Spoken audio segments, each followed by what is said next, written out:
এইদিকে দেখো অতিথি দেবা ভাবা, ঠিক আছে।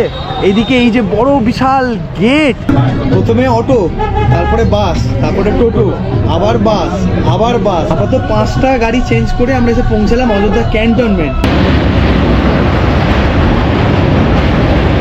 আজ এই ওয়েদারে হয় আমরা এই ওয়েদারকে হার মানাবো, নাহলে ওয়েদার আমাদেরকে হার মানাবে। বিভিন্ন ভাষা লেখা রয়েছে, তার মধ্যে প্রথম যে ভাষাটা লেখা রয়েছে সেটা বাংলায়, সেটা হচ্ছে বাংলায়। অযোধ্যা মে আপকা স্বাগত হ্যায়। ভগবানের ডাক জিনিসটা বড়ই অদ্ভুত জানেন। যখন খুশি তিনি যাকে খুশি ডেকে নেন তার কাছে। আর এরকমই একটা গল্প বলবো আজ আপনাদের। বর্তমানে রাম মন্দির উদ্বোধন হওয়ার পর থেকেই অনেকেই ট্রেনে করে কলকাতা থেকে অযোধ্যা যাচ্ছেন কিংবা আগামী দিনে যাবেন বলে ঠিক করছেন। তবে রাম মন্দির উদ্বোধনের ঠিক দুদিন আগে অবধি এই যাত্রাটা একেবারেই সহজ ছিল না।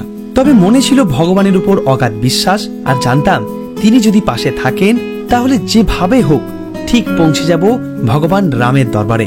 আর বাকি 5টা গল্পের মতোই এই গল্পেরও শুরু হয়েছিল সেই হাওড়া স্টেশন থেকেই। আজ 20 জানুয়ারি 2024, হাতে মাত্র রয়েছে আর 48 ঘন্টা। তারপরই 22শে জানুয়ারি 2024, প্রায় 500 বছর পর শ্রীপ্রভু রাম ফিরে আসছেন তার জন্মভূমি পূর্ণভূমি অযোধ্যাতে। আর সেই উৎসবেই গোটা ভারত তথা গোটা বিশ্ব এখন মাতোয়ারা। আর সেই উৎসবে নিজেকে সামিল করতেই আজ 20 জানুয়ারি হাওড়া স্টেশন থেকে রওনা দিলাম পূর্ণভূমি অযোধ্যার উদ্দেশ্যে। এখন ঘড়ির কাঁটায় ঠিক দুপুর 1টা, আর আমার ঠিক ডান দিকে দাঁড়িয়ে রয়েছে হাওড়া জব্বলপুর শক্তিপুঞ্জ এক্সপ্রেস। এই শক্তিপুঞ্জ এক্সপ্রেস চেপেই দেখো, ভগবানের কাছে যাওয়াটা কিন্তু অত সহজ একটা ব্যাপার নয়, অনেক পরিশ্রম করতে হয়। তবে এখান থেকে আমাদের যেতে হবে ধানবাদ, এবং ধানবাদ থেকে বারাণসী হয়ে মহাদেবের আশীর্বাদ নিয়ে আমরা পৌঁছে যাব 23 তারিখ, অর্থাৎ প্রথম দিন, যেদিন সকল দর্শনার্থীদের জন্য রাম মন্দির খুলে যাচ্ছে। ঠিক সেই দিন প্রথম দর্শন করতে তোমাদের সকলকে নিয়ে। আর এই হচ্ছে আমাদের প্রথম যাত্রার, মানে আমাদের যাত্রার প্রথম অংশের বাহন শক্তিপুঞ্জ এক্সপ্রেস। তবে এইবার প্রভু শ্রী রামের দর্শনে কিন্তু আমি একা নয়, সাথে রয়েছে অর্পণদা।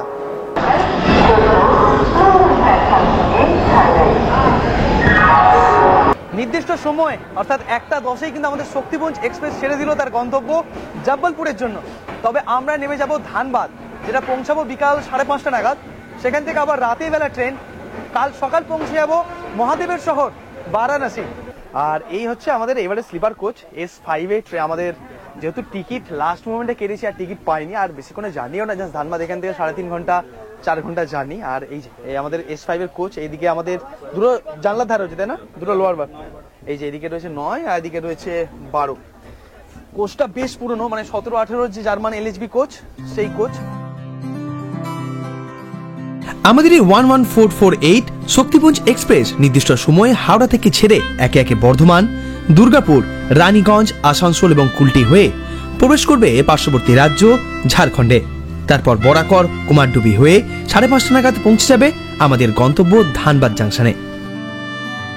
আর এই সুন্দর যাত্রাপথ পুরোটাই আমি উপভোগ করছি জানলার ধারে বসে, ট্রেনের বাইরের দারুণ সুন্দর প্রকৃতিকে দেখতে দেখতে। এই জানুয়ারি মাসের শীতের দুপুরে দুদিকে খালি সর্ষে ক্ষেত, তার মাঝখানে আমাদের ট্রেন চলেছে এখন বর্ধমানের উদ্দেশ্যে। দারুণ লাগছে শীতের মিঠেল রোদ খেতে খেতে। কি অর্পণদা, একদম সেরা লাগছে না? মানে অর্পণদা আমি একটু আগে বলছিল, ভাই এত খাটিস তুই ভিডিও বানানোর জন্য, আমি তো ঘুরতে এলে ভিডিও কি ছবিও তুলি না। আয়না দাঁড়া মামা, সবে তো খেলা শুরু। এখন দেখবে একজন মানে ঘোড়ার, একজন ব্লগারের সাথে ঘোড়ার মধ্যে তফাৎটা কত। তবে আজকেও কিন্তু বর্ধমানে মনে হচ্ছে আমার জন্য কেউ সীতাভোগ মিহিদানা আনবেন। দুঃখ কি আর করা যাবে, বারাণসী থেকে পেয়ারা খেয়ে দুঃখ মেটাতে হবে মনে হচ্ছে।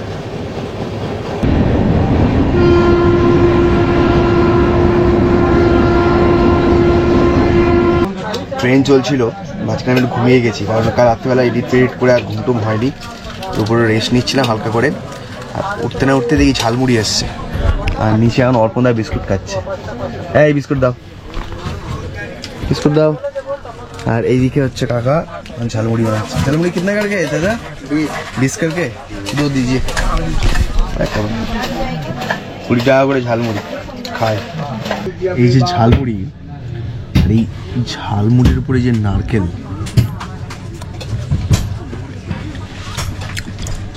বেশ ভালো। আজকে দিনের সূর্য প্রায় ঢলে গিয়েছে পশ্চিম আকাশে। সেই সূর্যকে সাথে করেই বরাকার নদী পেরিয়ে আমরা ঠিক টাইম মতোই পৌঁছে গেলাম আমাদের গন্তব্য ধানবাদ জাংশনে। নামলাম 7 নম্বরে, দেখি যাই একের দিকে, যদি কোনো ওয়েটিং লাউঞ্জ থাকে সেখানে ঘন্টা 4 মতো অপেক্ষা করা যেতে পারে। এখানে কিন্তু বেশ ঠান্ডা রয়েছে, কি আর বোন? প্রচুর ঠান্ডা লাগছে, ঠান্ডা কিন্তু বেশ ভালো। এখন তো সন্ধ্যাবেলাও হয়নি, 5:30 বাজছে। আর এই ধানবাদ স্টেশনের বাইরে রয়েছে অনেকগুলি খাবার দোকান, যেখানে সন্ধ্যাবেলা চা খাওয়ার জন্য চলে গেলাম আমরা দুজন। গরমা গরম সুন্দর একটা তন্দুরি চা খেয়ে ফিরে এলাম আবারও স্টেশনে।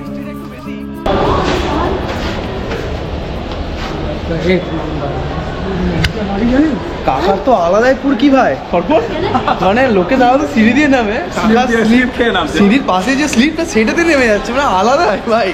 ধানবাদে এসে আর কত কি দেখবো। আমরা এখন বলেছি ধানবাদ স্টেশনে যে উচ্চ শ্রেণী প্রতীক্ষালয়, সেখানে মানে চেয়ারটার কোনো ব্যাপারই নেই এখানে। মানে গোনাগুনি বলে দেওয়া যাবে হয়তো 30টা মতো হার্ডলি চেয়ার রয়েছে, 30টাও নেই, 20টা মতো চেয়ার রয়েছে এরকম। এখানে এখন দেখলাম যে আমাদের যেমন ওয়েটিং লাউঞ্জ বা প্রতীক্ষালয়ে বসতে গেলে পিএনআর নাম্বার বা ট্রেনের টিকিট লাগে, এখানে তার কোনো ব্যাপারই নেই। আমার মনে হয় অর্পণও বলছিল এখানে লোকজন বোধহয় এই প্রতীক্ষালয়ে বসে টসে না, বাইরেই বসে স্টেশনে এক্স্যাক্টলি। এখানে মানে পাশেই দেখলাম আরেকটা প্রতীক্ষালয় হয়েছে, সেটাতে আরও অবস্থা খারাপ। এখানের অবস্থা এই যে, এদিকে দুটো ওয়াশরুম রয়েছে আর এই যে এই কটা চেয়ার রয়েছে মাত্র। আর এদিকে আমরা বসে রয়েছি এখন, এখানেই 3-4 ঘন্টা সময় কাটাতে হবে। ভালো হবে, ভালো করে তবে তো প্রমাণটা ভালো হবে। আচ্ছা, আমরা এখন প্রায় 7:30 মতো বাজছে, আমরা এখনও ওয়েটিং রুমে বসে রয়েছি। তো এখানে আরেকটা বাঙালি পরিবারের সাথে আলাপ হলো। তোমরা কোথায় যাচ্ছ? বেশ বেনারস যাচ্ছ প্রথমবার? তা তোমার নামটা কি একটু বলে দাও ক্যামেরাতে। অহনা দে। তো ওকে আমি বলেছি দে, অহনা দে, তো দিতে বলেছে কিছু, ও আমাকে জন্য জেমস নিয়ে চলে এসছে। আচ্ছা, আরেকটা ভালো ইন্টারেস্টিং ফ্যাক্ট আমি ওনাকে মানে তোমাদের বলি। স্কুলের নামটা যেন কি ছিল? বেশ স্টেপিং স্টোন। তো স্কুলের যে ম্যাডাম, আমি একটা আন্দাজি ওকে বললাম আর কি, যে স্কুলে কি বলে এসছি, স্কুলে তো ছুটি না।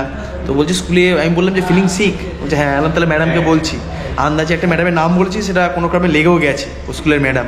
ওই সুস্মিতা ম্যাডামকে তাহলে বলবো নাকি? হ্যাঁ, এটা তো তুই এখন ধানবাদে আছিস, তোর তো এখন শরীর খারাপ, তাহলে কি বলবো ম্যাডামকে আমি এখন? বলে দেবো তো? ঠিক তো?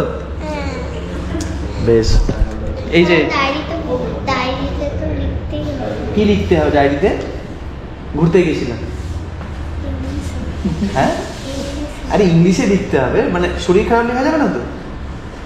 তাহলে ঠিক আছে, সত্যি কথা লিখতে হবে। আচ্ছা, ওর ম্যাডাম যদি এখন দেখেন, ওই দেখুন এখন ধানবাদের ওয়েটিং রুমে বসে আছে। ঠিক আছে, কবে কবে পৌঁছানো হবে বেনারস? কালকে পৌঁছে যাবো। আচ্ছা, thank you so much, thank you.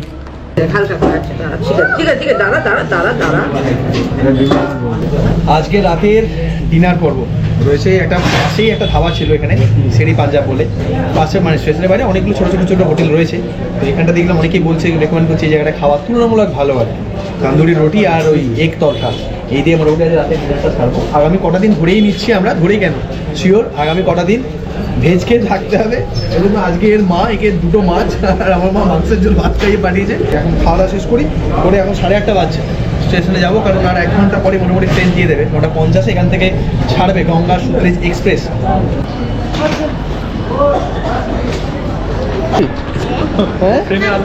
আচ্ছা, এই আসছে আসছে, হাই বলো, হাই বলো, হাই।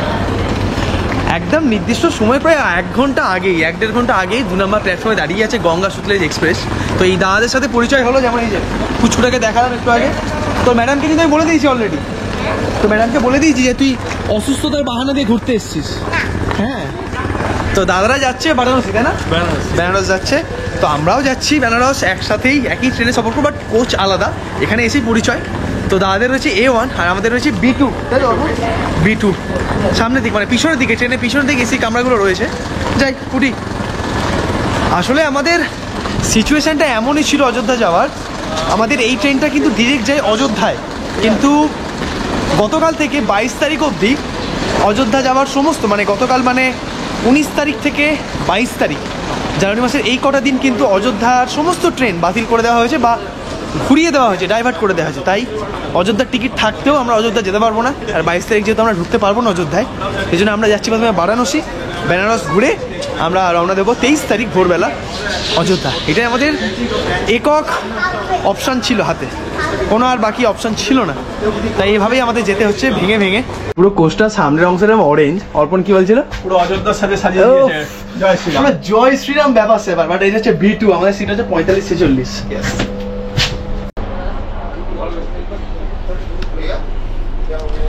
ট্রেন মোটামুটি পুরো ফাঁকাই এখন আপাতত, মানে ট্রেন ছাড়তে এখন যদিও অনেকটা সময় বাকি। তবে আপনারা যতদিনে রাম মন্দির যাওয়ার প্ল্যান করছেন ততদিন আপনারা ডিরেক্ট হাওড়া থেকে অযোধ্যা ট্রেন পেয়ে যাবেন। এরকমভাবে কষ্ট করে ভেঙে ভেঙে যাওয়ার কোনো দরকার নেই।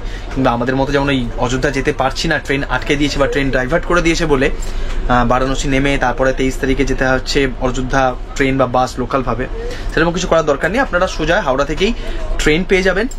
বিভিন্ন ট্রেন রয়েছে হাওড়া থেকে অযোধ্যা যাওয়ার জন্য। এমনকি রিসেন্টলি অযোধ্যার যে নতুন এয়ারপোর্ট 1420 কোটি টাকা খরচা করে যে এয়ারপোর্ট তৈরি হয়েছে, সেখান থেকে কিন্তু এয়ার ইন্ডিয়া এক্সপ্রেস কলকাতা অবধি নতুন ফ্লাইটের জার্নিও কিন্তু শুরু করেছে। তো ফ্লাইট, ট্রেন এই দুটো কিন্তু সব থেকে বেস্ট অপশন অযোধ্যা যাওয়ার। আজকের এই গঙ্গা সুতলেজ এক্সপ্রেস ঠিক 9:50-এই ধানবাদ জংশন থেকে ছেড়ে একে একে গয়া জংশন এবং পরবর্তীতে দীনদয়াল উপাধ্যায় হয়ে ভোরবেলা ঠিক 5:30টায় আমাদের পৌঁছে দেবে বারাণসী জংশনে। তবে শরীর আজ বেশ খানিকটা ক্লান্ত, তাই বাইরের দৃশ্য দরজার ধারে উপভোগ না করেই চলে গেলাম শুতে। আর যখন ঘুমটা ভাঙলো তখন দিকে আমরা পেরোচ্ছি মালব্য ব্রিজ, অর্থাৎ পৌঁছেই গেছি আমরা তখন কাশী।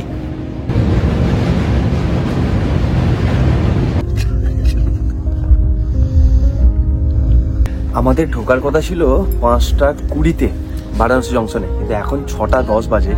এই কাশী স্টেশনে আমরা দাঁড়িয়ে প্রায় 45 মিনিট থেকে 50 মিনিট, যাই না কি কারণে, সিগন্যালের জন্যই হবে মোস্ট প্রবাবলি। বাট যাই হোক, আলটিমেটলি আমরা বারাণসী জংশন ঢুকলাম। আবারও 1 বছর পর, ঠিক 2023-এর এই সময়টাতে আমি ছিলাম ফ্যামিলিকে সাথে করে আগের বছর বারাণসীতে। এবার অর্পণকে সাথে করে বারাণসী ঘুরে দেখবো আপনাদেরকে সাথে নিয়ে। আমরা এখন জাস্ট বারাণসী যে বেনারস रेलवे स्टेशन तार বাইরে এলাম। दादा यहाँ से दशाश्वमेध घाट का ऑटो जी कितना पड़ता है? 120 আর 80 ঘাট अगर यहाँ से जाए तो 200। একেবারে সকালের বেনারস শহর কিন্তু দারুণ সুন্দর এবং ব্যস্তময়। চারিদিকটা যেহেতু 22শে জানুয়ারি একেবারে সারা দেশে উদযাপন রাম মন্দির ইনঅগ্রেশনের জন্য, দারুণ করে সুন্দর করে সাজানো হয়েছে গোটা বেনারস শহর। অযোধ্যায় পৌঁছানোর আগের এই দুদিন আমরা ঘুরে দেখেছিলাম বেনারস শহরকে, ঘুরে বেরিয়েছিলাম এখানকার অলিগলি, চেখে দেখেছিলাম বেনারসের বিখ্যাত সব খাবার, উপভোগ করেছিলাম এখানকার বিখ্যাত সন্ধ্যা আরতি আর একেবারে ভোরবেলায় কুয়াশা মাখা গঙ্গাবক্ষের নৌকা ভ্রমণ। বেনারসে এলে কোথায় থাকবেন, কোথায় খাবেন, কোথায় ঘুরবেন, সে সমস্ত কিছু খুঁটিনাটি ভিডিও রয়েছে আমাদের চ্যানেলে। আমি দিয়ে দিলাম তার লিঙ্ক আই বাটনে। তবে পরের পর্বে আমি নিয়ে আসবো 1 রাত 2 দিনের সম্পূর্ণ বেনারস ভ্রমণ গাইড। তাহলে চলুন এখন বেরিয়ে পড়া যাক অযোধ্যার উদ্দেশ্যে।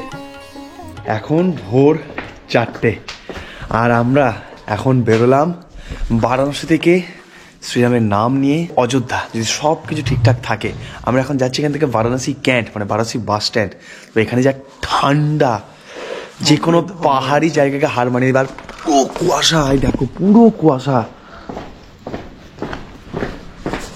পুরি বাবারে, আমরা ছাড়া আর বোধহয় কারণ দেখা নেই। পুরি বাবা, পুরো কুয়াশা অবস্থা দেখো। घुमा फिरा के जैसे भी चाहे आपको मंजिल तक पहुंचाएगा।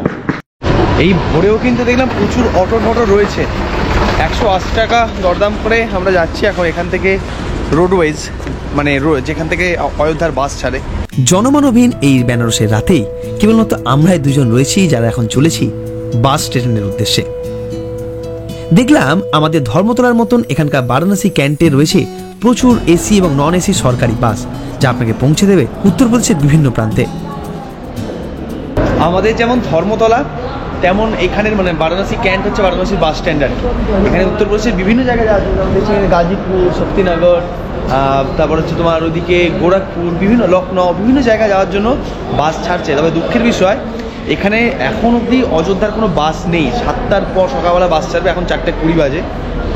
এখানে কয়েকজন রেড বাস থেকে বাস বুক করেছিল অনলাইনে এই বাসই, সেগুলো বলছে ক্যান্সেল।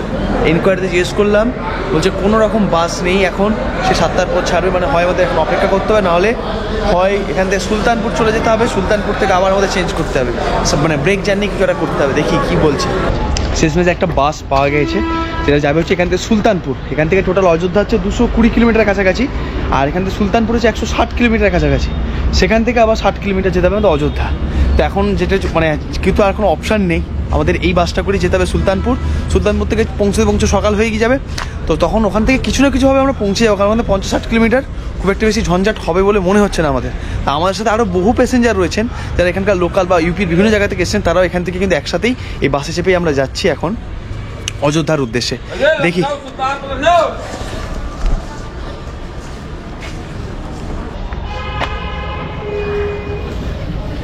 এই বদলাপুর নামটা দেখে আমার বরুণ ধাওয়ানের ওই সিনেমাটা কথা মনে পড়ে গেল, বদলাপুর। অর্পণকে দেখায় আপনাদের, দেখুন বাসে বসে আছে, গাড়ির সামনে লেখা আছে বদলাপুর, জোনপুর, লখনৌ, সোনপুর। বদলাপুর সিনেমাটা দেখেছো তুমি? হ্যাঁ, এটা কি ওই বদলাপুর? কি জানি, মির্জাপুর যাচ্ছেন, এটা ভাগ্য ভালো, নাহলে আবার কালীন ভাইয়ের সাথে দেখা হয়ে যাবে। মানে উত্তরপ্রদেশে একটা জায়গা আলাদা আলাদা লেভেলের জায়গা। দেখো কত বাস দাঁড়িয়ে আছে এখানে, উত্তরপ্রদেশ পরিবহন। এসি বাসও রয়েছে, নন এসি বাসও রয়েছে। এসি বাসটা একটু পরে ছাড়বে, বাট নন এসি বাসে করে আমরা আপাতত যাচ্ছি আর কি। এখন ভোর 5টা, আর এতক্ষণে কিন্তু আমাদের বাস ছাড়লো। বাসটা পুরোটা আমাদের এখানে এসবিএসটিসি বাস যেগুলো একদমই ঠিক ওরকম না, আর পুরো ভর্তি হয়ে গেছে, ভর্তি। আর প্রত্যেকে যাচ্ছে সুলতানপুর, কেউ তার মধ্যে ম্যাক্সিমাম জন যাবে ওখান থেকে অযোধ্যা, সুলতানপুর থেকে, আর অনেকজন সুলতানপুর থেকে অন্য জায়গায় যাবে। বাসটা একটু দেখায় তোমাদের, এই হচ্ছে বাস, ঠিক আছে, পুরো এসবিএসটিসি বাসের মতোই সেম। এতদিন মধ্যে এইটাই বাকি ছিল। এতদিন বিভিন্ন ওয়েব সিরিজে দেখেছি উত্তরপ্রদেশের বিভিন্ন বাসগুলোকে, আজকে উত্তরপ্রদেশের লোকাল বাসে চেপে আমরা যাবো এখান থেকে কোথায়, সুলতানপুর। জয় শ্রীরাম। দেখা যাক আজকে কপালে কি লেখা আছে। 23শে জানুয়ারি 2024, আজ আরেক ভগবানের মানে আমার আরেক ভগবানের জন্মদিন, নেতাজি সুভাষচন্দ্র বোস। তো নেতাজি মানে বোসবাবুর জন্মদিনের দিন। আগের বার আমি বেনারসে ছিলাম, এবারও বেনারসকে বিদায় জানাচ্ছি। তো যাচ্ছি আরেকটা দারুণ পবিত্র জায়গায়, রাম জন্মভূমিতে। চারিদিকে একেবারে ভরা কুয়াশা, আর রাতের অন্ধকারে বেনারস শহরের বুক চেড়ে আমাদের বাস এগিয়ে চলল সুলতানপুরের উদ্দেশ্যে। বাসে তখন অধিকাংশ প্যাসেঞ্জারই ঘুমিয়ে, তবে আমিও আর বেশিক্ষণ জেগে থাকতে পারলাম না। বাইরের এত সুন্দর কুয়াশাচ্ছন্ন আবহাওয়া দেখতে দেখতেই কখন যে ঘুমিয়ে পড়লাম তার নেই ঠিক। কিন্তু যখন ঘুম ভাঙলো তখন দেখি ঘড়িতে বাজে প্রায় 7টা, কিন্তু তখনও বাইরের যে অবস্থা দেখে মনে হলো এই কুয়াশা আজকে আর কাটার কোনো সম্ভাবনা নেই। আর এই ভয়ঙ্কর কুয়াশার মাঝখানেই আমাদের বাস এসে থামলো জোনপুরে। এই হচ্ছে উত্তরপ্রদেশ, বুঝছেন, মানে গাড়ি যে চলছে সামনে কিচ্ছু দেখতে পাচ্ছি। আমরা ঘুমিয়ে গেছিলাম, আমি একটু, পুরো অন্ধকার, এত কুয়াশা। আমি এরকম কুয়াশা আজ অব্দি এত জায়গা ট্রাভেল করেছি কোথাও দেখিনি। এখানে দাঁড়ালো, এই জায়গাটা হচ্ছে জোনপুর, এখানে ওই টয়লেটের জন্য একটু দাঁড়ালো। ভাই কি ডেঞ্জারাস রাস্তা, আর কি ডেঞ্জারাস, মানে এখন 7টা বাজতে যাচ্ছে, অবস্থা দেখলে বুঝতেই পারবো না যে এখন সকাল 7টা বাজতে যাচ্ছে। এই হচ্ছে এই লেভেলের কুয়াশা। তাও তো এটা একটা আবদ্ধ জায়গা বলে বেশি কুয়াশা নেই। যেখানে রাস্তা দিয়ে আসছিল আশপাশে গ্রামগুলো তো দেখতেই পাচ্ছিলাম না, এত কুয়াশা ছিল। পুরো মনে হচ্ছে সেই পুরো পাহাড়ি রাস্তা যাচ্ছে, সিকিম টিকিমে কিংবা বড় উঁচু জায়গায় আরও যেখানে পুরো মেঘ থাকে, তো ওই রকম একটা জায়গার মাঝখানে যাচ্ছিলাম মনে হচ্ছে। এখানে এখন অর্পণ টয়লেট গেছে, देखी ए वही कहाँ से दादा आप?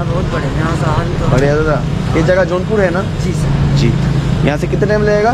क्या यहाँ से कितना टाइम लगेगा हम लोगों को? कहाँ जाना? सुल्तानपुर। कम से कम लगेगा सर 2 घंटे। এদিকটা আমাদের বাস ছাড়লো। এটা একটা মানে জায়গা জোনপুর, এখানে সব ঠান্ডায় অবস্থা দেখুন। দোকানপাট সকাল 7টা বাজছে, সকাল 7টা, একটা দোকান খোলা নেই, বুঝতে পারছেন, একটা দোকান খোলা নেই, এত ঠান্ডা আর এত কুয়াশা। এখানে মোটামুটি দিন শুরু হয় অনেক বেলা থেকে, আমাদের কলকাতার মতো বা আমাদের ওদিককার মতো তাড়াতাড়ি দিন শুরু হয় না এখানে, ঠান্ডায়, এত ঠান্ডা। জোনপুর থেকে সুলতানপুরের দূরত্ব সড়কপথে প্রায় 100 কিলোমিটার। আর এই উত্তরপ্রদেশের ভারী কুয়াশা মাখা সকালে বাকি পুরো পথটায় আমি আর অর্পণ ঘুমিয়ে কাটিয়ে দিলাম।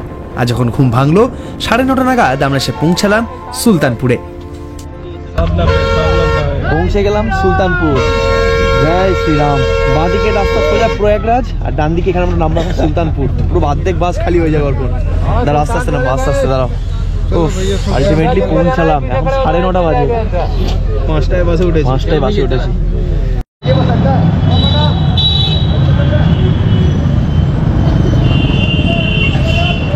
এই হচ্ছে সুলতানপুর, বুঝছেন? তো এইখানে এখনো অবস্থা এরকম, কুয়াশা তেমন ঠান্ডা। তো আমাদের বাস নামিয়ে দিল এখানে। তো এখান থেকে দেখি ওই আমার রাস্তা ঠিক ওই পারে আসছি, ওই পারে গিয়ে ওখান থেকে হয় সরকারি বাস, নাহলে এখান থেকে আমাদের টোটোয় করে যেতে হবে বাস স্ট্যান্ড। সেখান থেকে এখনও 60 কিলোমিটার অযোধ্যা। প্রচুর মানুষ এসছেন যারা আজকের দিনে অযোধ্যা যাচ্ছে, এবং দারুণ সুন্দর মানে সাজানো গোছানো জায়গাটা দেখছি।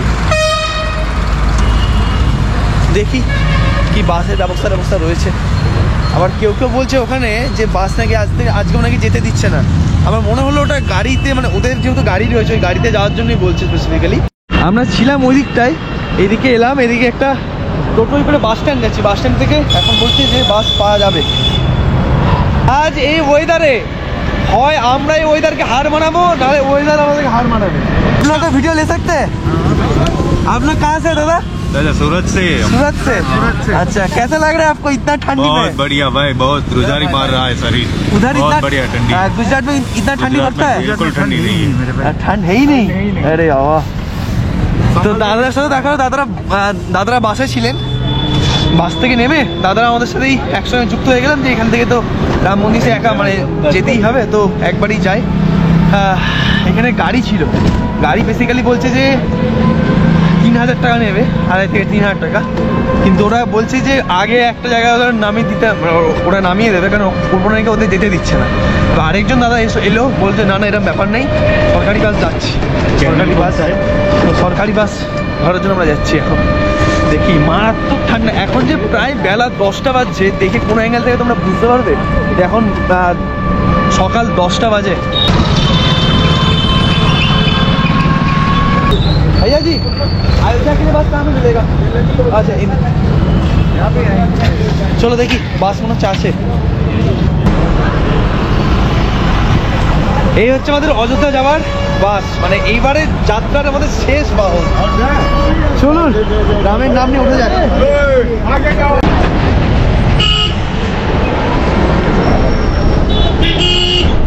আমরা সেই সকালবেলা যখন হোটেল থেকে বেরিয়েছিলাম বেনারসে, তখন কটা বাজছে? 4:05, 4:05, হ্যাঁ এরকম।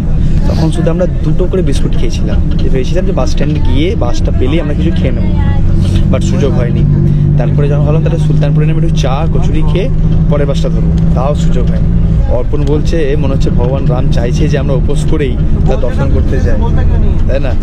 তো যাই না কি আছে কপালে, আর ভীষণ পেট বুলোচ্ছে। আর এখন তো দাঁড়ানোর কোনো সুযোগ নেই, সময় দেখাচ্ছে এখান থেকে প্রায় এখন 1 ঘন্টা সময় লাগবে অযোধ্যা পৌঁছতে। বাট অযোধ্যার ধামে কতটা এগোবে গাড়ি আর কোথায় গিয়ে আমাদের শেষ পর্যন্ত নামাবে সেটা নিয়ে একটু সংশয় রয়েছে। কারণ অনেকে বলছে যে অযোধ্যা ক্যান্টনমেন্টে না হবে, অনেকে বলছে যে অযোধ্যা ধাম থেকে 6 কিলোমিটার দূরে গিয়ে না হবে। মানে কোথায় না হবে তার কোনো ঠিক নেই, কারণ এখনও তো 26 তারিখ অবধি, মানে 26শে জানুয়ারি অবধি এই যেরকম জিনিসটা চলতে থাকবে। তারপরে আপনারা যখন আসছেন ভিডিওটা দেখে, তখন আপনারা সমস্ত সিচুয়েশান সেফ। আপনারা শুধু ভাবুন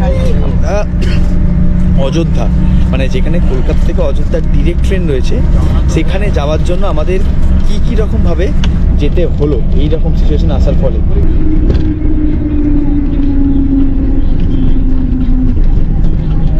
আমাদের নামেই দিল হচ্ছে ফৈজাবাদে, মানে অযোধ্যা ক্যান্টে। এখানে পুলিশ প্রোটেকশন কিন্তু অনেক। আর এখান থেকে আমাদের রাস্তা পার করে যেতে হচ্ছে ওই দিক থেকে আমাদের এখান অযোধ্যা ধাম যেটা অ্যাকচুয়ালি, সেখানে যাওয়ার জন্য পাবো হচ্ছে অটো না বাস, অ্যাকচুয়ালি বাস পাবো। তো দেখি বাসের জন্য আমরা যাচ্ছি।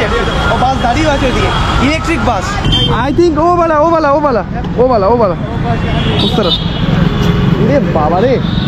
প্রথমে অটো, তারপরে বাস, তারপরে টোটো, আবার বাস। আপাতত 5টা গাড়ি চেঞ্জ করে আমরা এসে পৌঁছালাম অযোধ্যা ক্যান্টনমেন্ট। আবার নেমে কি হোটেল অবধি যাওয়ার জন্য কি করতে হবে জানি না, কারণ আগে ব্যাগগুলো রাখতে হবে আর কিছু খেতে হবে তারপরে।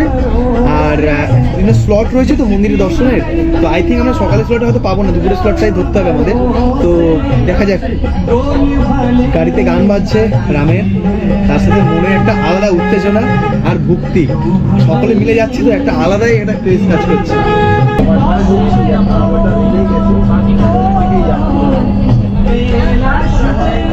কি বানিয়েছে শহরটাকে, কি তৈরি করেছে। শহর ঢোকার পথ, পুরো পথটা ফুল দিয়ে সাজানো, রাস্তার মাঝখানে রামের ছবি, অদ্ভুত সুন্দর, দারুণ লাগছে, দারুণ। মানে মনে হচ্ছে না কোথায় প্রবেশ করছি।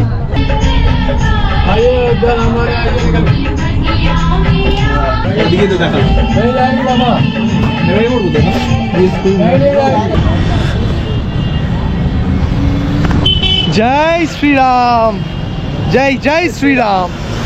ও আলাদাই ফিলিং। আলাদাই ফিলিংস। মানে প্রথম যে দৃশ্যটা, এই যে রাস্তাটা, যে নতুন করিডোরটা তৈরি হয়েছে, যেখানে পুরো একটা ধনুকের আকৃতিতে गेट तैयारी করেছে, সেই गेट থেকে সোজা পুরো মনে হচ্ছে না बाहुबली सेट। भाई जी कैसा लग रहा है आपको? लग रहा है ना बाहुबली का सेट बना है आपने। এইদিকে দেখো অতিথি দেবা ভাবা, ঠিক আছে। এইদিকে এই যে বড় বিশাল গেট, সেই গেট দিয়ে আমরা এখন ঢুকবো। আমাদের যে হোটেল বুক আছে এখান দিয়ে সোজা আমাদের হেঁটে যেতে হবে বেশ খানিকটা। কে বলে বাংলা ভাষা উত্তরপ্রদেশে নেই? বাংলা ভারতে কেন, পৃথিবীর সবথেকে মিষ্টি ভাষার মধ্যে একটা। এই যে একদম ওই জন্য একদম আমরা যে পথ ধরে যাচ্ছি হচ্ছে ধর্মপথ, এবং আমি এখানে আপনাদের দেখানোর চেষ্টা করবো একটু। এই দেখুন প্রথম দুটো ভাষা একটু ভালো করে পড়ুন, কি লেখা আছে? ধর্মপথ। বিভিন্ন ভাষা লেখা রয়েছে, তার মধ্যে প্রথম যে ভাষাটা লেখা রয়েছে বাংলায়, সেটা হচ্ছে বাংলায়। মানে সত্যি বাঙালি হিসাবে গর্ববোধ হচ্ছে। আর ধর্মপথ ধরে আমরা এখন এগিয়ে চলেছি আমাদের হোটেলের উদ্দেশ্যে। কি বানিয়েছে, মানে স্যালিউট, মানে এত সুন্দর। সামনে লেখা আছে হনুমান গাড়ি, রাম কি প্যারি, কনক ভবন, সমস্ত কিছু দেখাবো আপনাদের। তবে একটু অপেক্ষা করতে হবে, আর পৌঁছে যেমন গেছি সব ঘুরবো।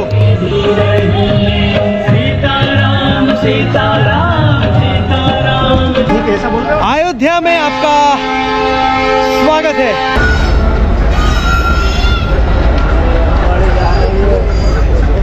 ও আজ 23শে জানুয়ারি 2024, নেতাজি সুভাষচন্দ্র বোসের জন্মদিনের দিন। সুন্দর একটা রোদ ঝলমলে সকালে আমরা পৌঁছে গিয়েছি আমাদের ভারতের হিন্দু ধর্মের সব থেকে বড় ভগবান মর্যাদা পুরুষোত্তম শ্রী রামের জন্মভূমিতে, পূর্ণ জন্মভূমিতে।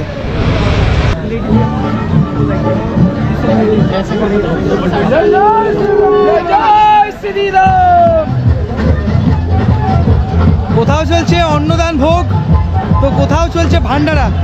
সব জায়গায় উৎসবের মহল, আর সে সব কিছু নিয়ে মাতোয়ারা সবাই। আলাদাই এক্সাইটমেন্ট। মানে সহায়তা কেন্দ্র রয়েছে অনেক, যাতে কারোর কোনো রকম সমস্যা না হয়। এবং এখান থেকে আমাদের হোটেল জেলাছাড়া পথের বাম দিকে, এবং এই যে বিখ্যাত সেই যেই দৃশ্যটা, যে মোড়টা আমরা সকলেই দেখছি, সেটা আপনাদের দেখাচ্ছি একটু পরে। আমরা আগে হোটেলে যাই, হোটেল থেকে বেরিয়ে যাবো আবার এক্ষুনি। এদিকে মহিলা সহায়তা কেন্দ্র এবং সহায়তা কেন্দ্র সব কিছুই রয়েছে।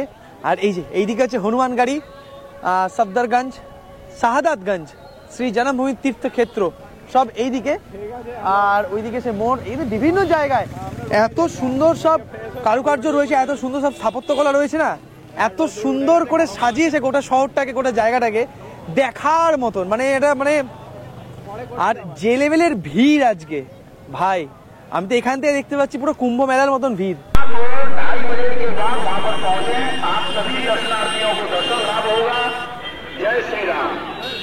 ডান দিকে তুলসী উদ্যান, মানে তুলসী বাগান আর কি। আর সোজা এখান থেকে প্রায় 800-900 মিটার মন্দির। মানুষের সংখ্যা অগণিত, মানে ভারতের বিভিন্ন প্রান্ত থেকে নয়, দেশ বিদেশের বিভিন্ন প্রান্ত থেকে মানুষ আজকে এসছে দর্শন করার জন্য। বিভিন্ন জায়গায় চলছে ভান্ডারা, কোথাও চলছে অন্নভোগ, কোথাও খিচুড়ি, কোথাও মিষ্টি, কোথাও স্ন্যাক্স, বিভিন্ন খাবার, বিভিন্ন সংস্থা এখানে ভান্ডারা করে দিচ্ছে। দারুণ দারুণ দারুণ। আচ্ছা, এখানে প্রচুর হোটেল ফোটেল রয়েছে, তবে যা দাম দেখাচ্ছিল 10,000, 20,000, 25,000। তো আমরা অনেক খুঁজে খুঁজে খুঁজে খুঁজে একটা গেস্ট হাউস পেয়েছি একবারে মন্দির থেকে খুবই কাছে, 1 কিলোমিটারের মধ্যেই, নটরাজ হোমস বলে। প্রায় পৌঁছেই গেছি, একটুখানি ভেতরে জাস্ট গলি থেকে ঢুকেই দেখি গিয়ে।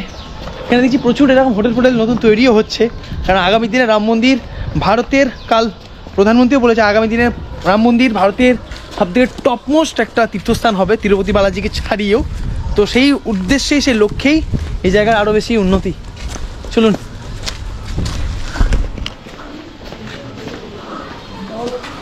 ওই রাস্তা দিয়ে আমরা এলাম সোজা, আর এই হচ্ছে আমাদের নটরাজ হোমস। এটা আমাদের এবারের অযোধ্যার রাত, মানে আগামী 2 দিনের আস্তানা। এই যে এটা হচ্ছে রিসেপশন এরিয়া, এখানে আমরা তখন চেক ইন প্রসেসটা কমপ্লিট করলাম। আর এইদিকে হচ্ছে চেক ইন 1টার সময়, চেক আউট হচ্ছে দুপুর বেলা 11টার সময়। রিসেপশন এরিয়ার এখানে অনেকগুলো রুম রয়েছে, 101, 102 বিভিন্ন ক্যাটাগরির রুম রয়েছে।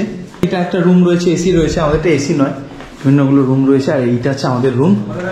আচ্ছা এসি আছে, হ্যাঁ এসি আছে, কিন্তু আমাদের এসি নয় আর কি। 105 নম্বর রুম আমাদের। রুমটা খুবই সাধারণ মানের, যৎসামান্য আয়োজন, বাট এখানে যে রকম রুমের দাম ছিল সেই অনুযায়ী আমরা পড়েছে পার নাইট 3500 টাকা। এটা দরাদরি করলে কিংবা আগামী 2 সপ্তাহের মধ্যেই এই রুমের রেট অনেকটা কমে যাবে, অনেকটা। এবং এটা মন্দির থেকে বেশ খানিকটা কাছেই, 1 কিলোমিটারের মধ্যে। 1 কিলোমিটারের মধ্যেই। বেশ ভালো, বেশ ভালো। এই হচ্ছে বিছানা, আমাদের ব্যাগপত্রগুলো এখানে রয়েছে। আর এখানে একটা ড্রেসিং টেবিল রয়েছে, জিনিসপত্র রাখা যায় এখানে। টিভি চলছে, কিন্তু টিভি চালানোর দরকার আমাদের পড়বে বলে মনে হচ্ছে না। সামান্য একটা চেয়ার রয়েছে, টেবিল রয়েছে, এদিকে এসি রয়েছে। এসি চাইলে এসি নিতে পারো, তবে এখন যে লেভেলের ওয়েদার এসি দরকার পড়বে না। আর এই হচ্ছে টয়লেট, ছোটখাটোর মধ্যে পরিষ্কার পরিচ্ছন্ন আছে। আপাতত কোমোড রয়েছে, গিজার রয়েছে, আয়না রয়েছে, আর ছোট বেসিন রয়েছে। আর এদিকে গরম জল ঠান্ডা জলের ব্যবস্থা রয়েছে, স্নানের ব্যবস্থা রয়েছে। তো এই হচ্ছে আমাদের আগামী 2 রাতের অযোধ্যার স্টে। ফ্রেশ হই, আর এই ভিডিওটা এখানেই শেষ করলাম। কলকাতা থেকে অযোধ্যার আসার আমাদের কাহিনী। আর আগের পর্বে নিশ্চয় তোমরা এতক্ষণে দেখে নিয়েছো প্রথম দিনের অযোধ্যা মন্দির দর্শন। জানি না হবে কিনা। চলো জয় শ্রীরামের নাম নিয়ে শেষ জয় করি। শ্রীরাম। জয় শ্রীরাম। আমরা রেডি হব, মানে ফ্রেশ হয়ে তৈরি হয়ে যাব মন্দিরে প্রথম দিনে দর্শন সারবো বলে। চলুন একসাথে বলুন কমেন্ট সেকশনে জয় শ্রীরাম।